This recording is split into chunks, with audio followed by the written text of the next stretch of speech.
Boa noite, vocês que estão em casa acompanhando o nosso Oração e Ação Estudo Bíblico. Nós estamos hoje gravando para retransmitir. Tivemos uma questão que impossibilitou o envio do programa ao vivo. Então, você hoje vai estar recebendo o programa gravado, mas estará recebendo o conteúdo. Eu agradeço a Deus pela sua vida, pela vida dos irmãos que estão aqui ao vivo também. Peço desculpas porque estive extremamente gripado, com febre essa semana. Se eu tossi um pouquinho aqui, estou com uma bala na boca para tentar não tossir tanto para vocês. Então, nós vamos estar lendo o texto, vamos estar tendo a alegria de comentá-lo, mas é um dia um pouquinho diferente. Quero lembrar a você que nós estamos ainda muito preocupados com a situação dos nossos irmãos brasileiros ali no Rio Grande do Sul. Se você tiver o desejo no seu coração de fazer uma contribuição, nós estaremos enviando pela Junta de Missões Nacionais esses valores levantados para o Rio Grande do Sul.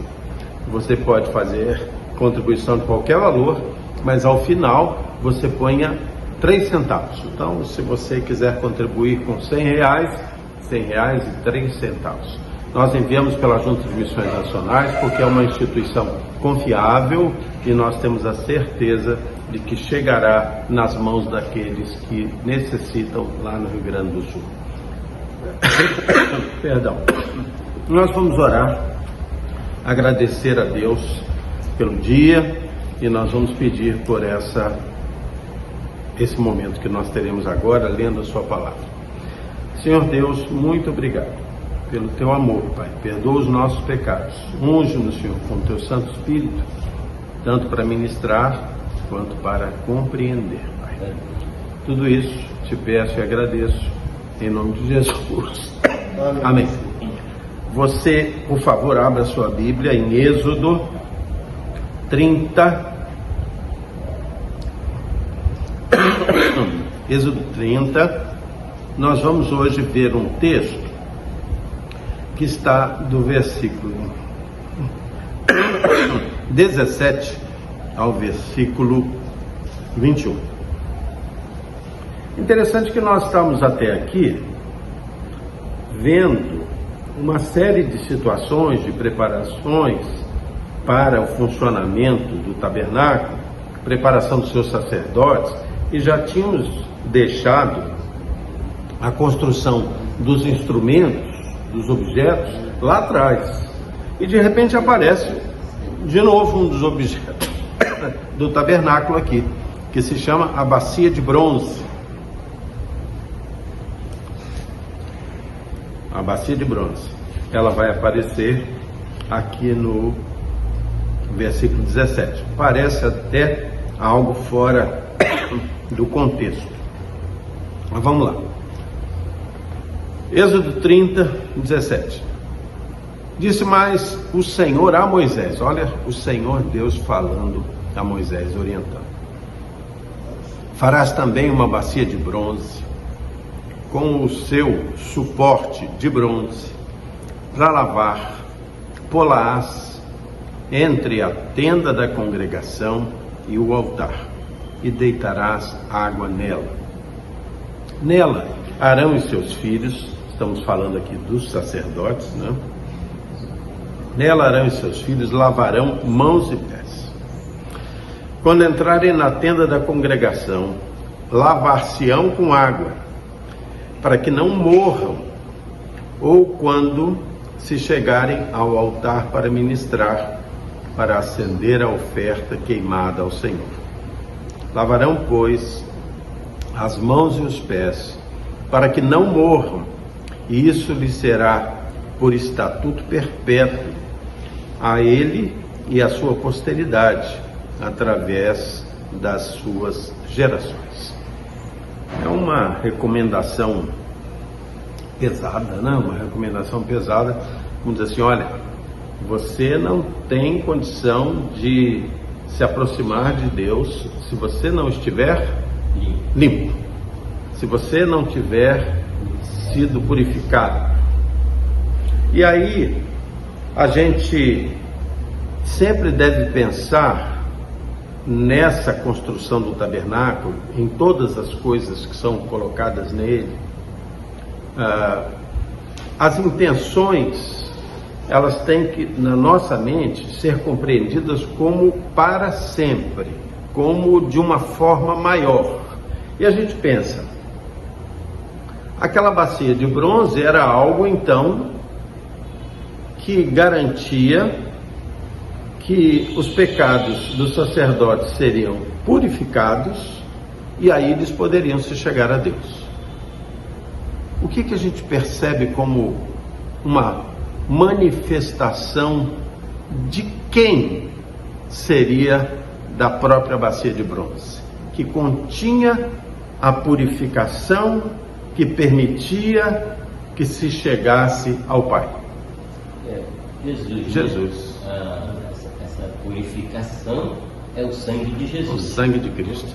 Então, ali era uma alusão ao próprio Jesus. Ali era uma alusão histórica, uma alusão antiga ao próprio Jesus.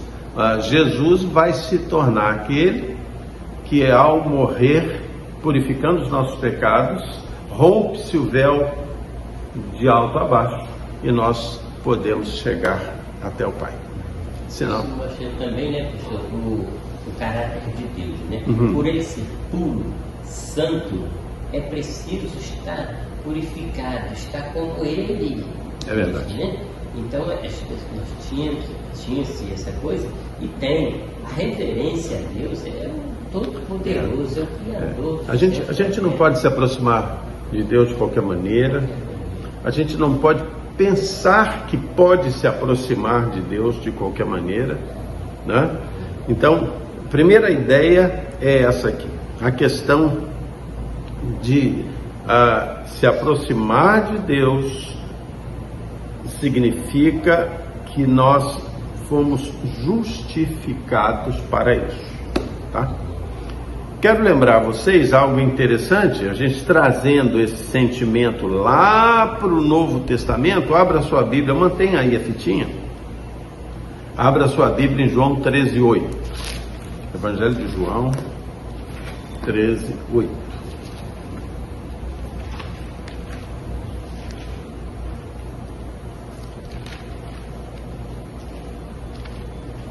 João 13:8.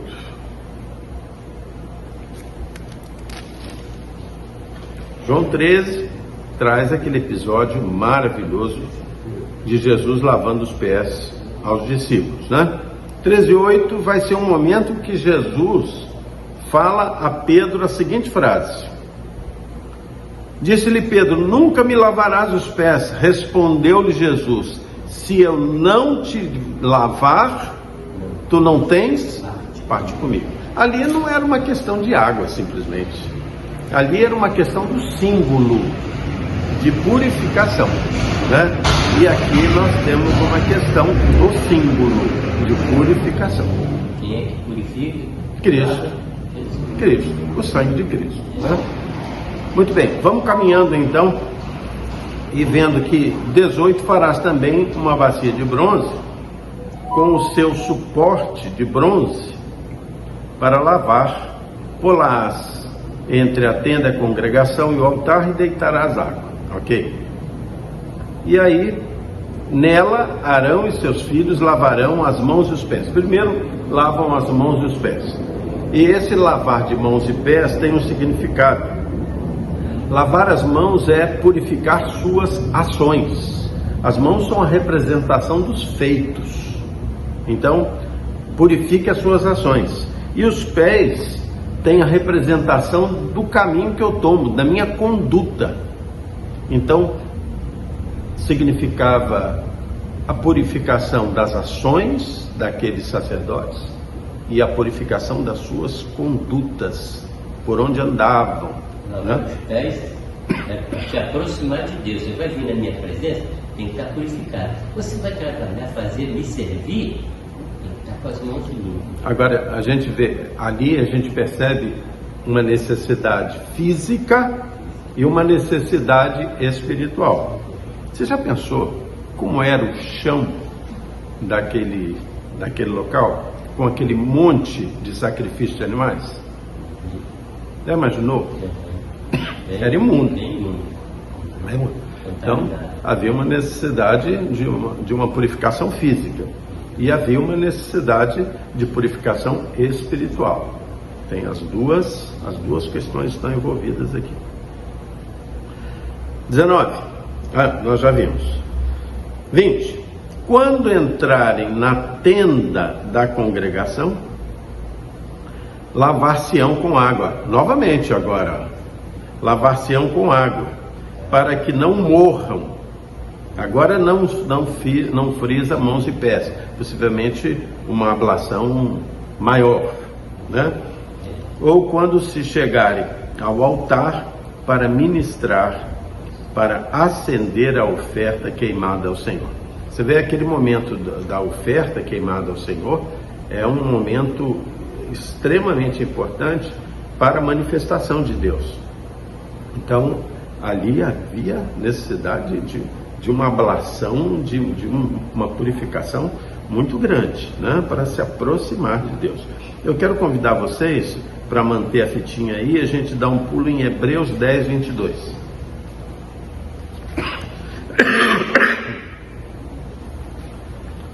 Hebreus, desculpem a minha tosse, tá, gente? Hebreus 10, 22. Hebreus 10, 22 nos ensina o seguinte: aproximemo-nos com sincero coração, em plena certeza de fé, tendo o coração purificado de má consciência e lavado o corpo com água pura. Não é de qualquer jeito, nem o espírito e nem o corpo. De consciência. De consciência. De consciência, de coração. Mente, coração e corpo. Coração aí no sentido figurado do sentimento, né? Ok. Vamos voltar lá para isso. Então, aí 21, volta, lavarão, pois, as mãos e os pés, para que não morram.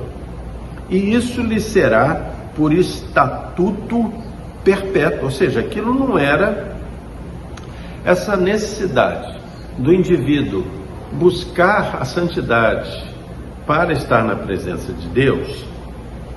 Isso não era um momento cultural. Isso não era um momento cultural. Isso era daquela cultura. Não. Isso era um estatuto perpétuo a ele e a sua posteridade, através de suas gerações. A gente vai perguntar, mas pastor, aí tudo bem. Aquele ali é o tabernáculo. Aquele tabernáculo vai ser carregado pelo deserto durante 40 anos. E depois, quando chegou lá em Israel, chegou em Jerusalém, chegou em Judá, no futuro, isso vai se manter assim? Vamos dar uma olhada nisso? Veja, vamos ver lá em 1 Reis 7, 23. Já é um outro momento do povo de Israel. 1 Reis 7, 23. Aqui já com o templo construído. Não é mais tabernáculo. 1 Reis 7, 23.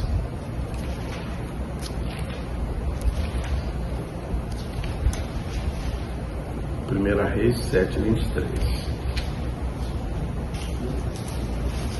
Nós agora não estamos mais naquela linda tenda móvel, mas nós já estamos aqui no templo construído. 7, 23. Olha o que a gente vê ali, ó. O mar de fundição. Fez também o mar de fundição no templo, redondo, de 10 côvados. 10 côvados, de uma borda até a outra, grosseiramente 10, 12 metros. 10, 12 metros de diâmetro. Ele diz aqui, né? redondo de 10 côvados. 10 côvados. 4 metros e meio. Você sabe que... 10, não é? Mas você sabe que é o seguinte, existe outras medidas dessa peça. Você vê que essa questão das medidas a gente tem que tomar muito cuidado. Essa peça foi possível ter historicamente a medida exata, era 13 metros e 70. 13 metros e 70. Não me pergunte como é que 10 côvados aqui. Depende do ponto, né? Depende do ponto. Se é da borda é uma coisa, se ele... o fundo, não sei. Mas nós temos registros... Aqui baseado naquilo que sim. Em torno de 45 centímetros. 45 a 48 centímetros Isso. cada côvado. Aí você vê, vezes 10, é 45, 4 metros e meio, 40 metros e 80. 13,70. Mas vamos ler. Imagina o tamanho agora disso. Imagina o tamanho. E um fio de 30 côvados era a medida de sua circunferência. Ah, não. Olha aqui, ó. Esse 10 côvados de uma borda até a outra, não, de alguma forma não está medindo a circunferência. Porque diz assim, um fio de 30 côvados era a medida da sua circunferência. Aí teria que fazer um cálculo aqui de geometria. Mas a gente tem notícias... Não. É o perímetro. Aqui ele tinha um perímetro de sua circunferência. Pode ser que seja aqui, ó, é isso mesmo. 30 côvados de medida da sua circunferência, 30 vezes 45 centímetros. Da 3 vezes 4, 12 mais 1,5, 13,5. É isso aí.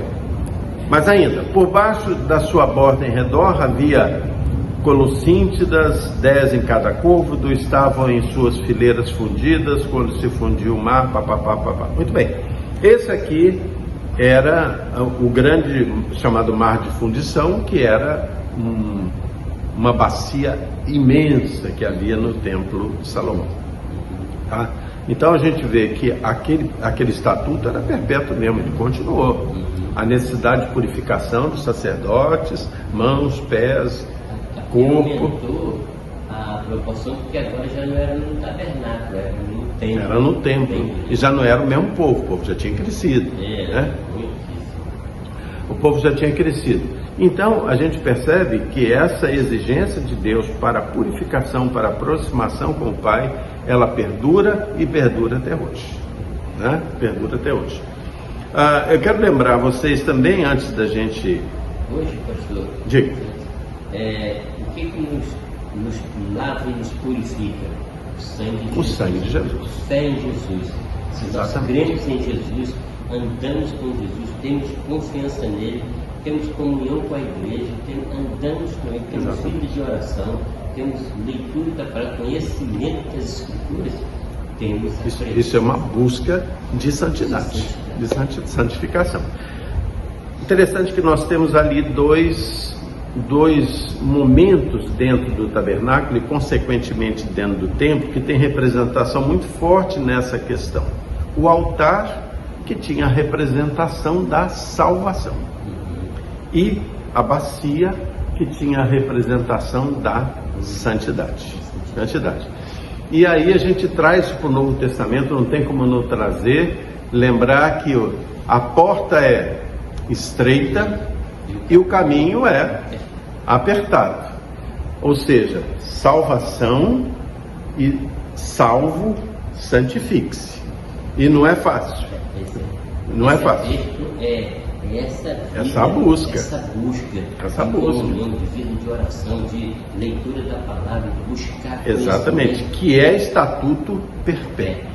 Isso é para sempre, até Jesus voltar. Porque depois, quando a gente for arrebatado para o céu, isso será natural. Isso será natural. Eu quero fechar esse momento hoje. Nós podemos ainda ver o Salmo 126:6. Ou melhor, Salmo 26:6. Salmo 26:6.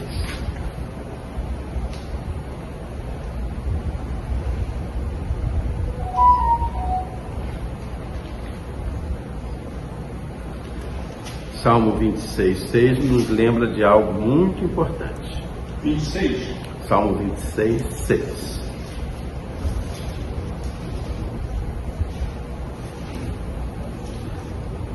Davi, que era um homem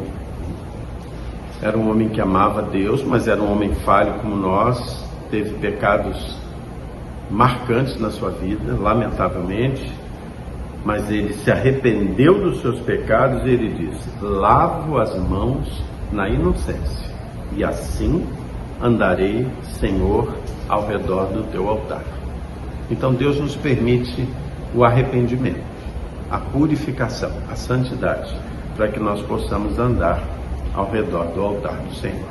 A gente tem que se aproximar de Deus fisicamente, espiritualmente, em santidade. Em santidade. E levar isso muito a sério. Muito a sério, muito a sério. A gente não tem noção de quando É verdade. é preciso essa busca. Eu me lembro sempre daquilo que Jesus disse, né? Que naquele grande dia, ele vai dizer para muitos: arreda-te de mim que eu não te conheço. Mas, Senhor, em teu nome nós expulsamos demônios, realizamos cura, milagres. Para quem ele está falando? Gente que está levando Cristo. É verdade. Congregações É verdade. aí, É verdade. que expulsa demônio, que faz o que acontece. Há um pastor muito conhecido mundialmente, vários vocês devem conhecer, que é Paul Washer. Paul Washer é um pregador americano que teve uma vida dissoluta na juventude, mas que se converteu e dá um exemplo maravilhoso.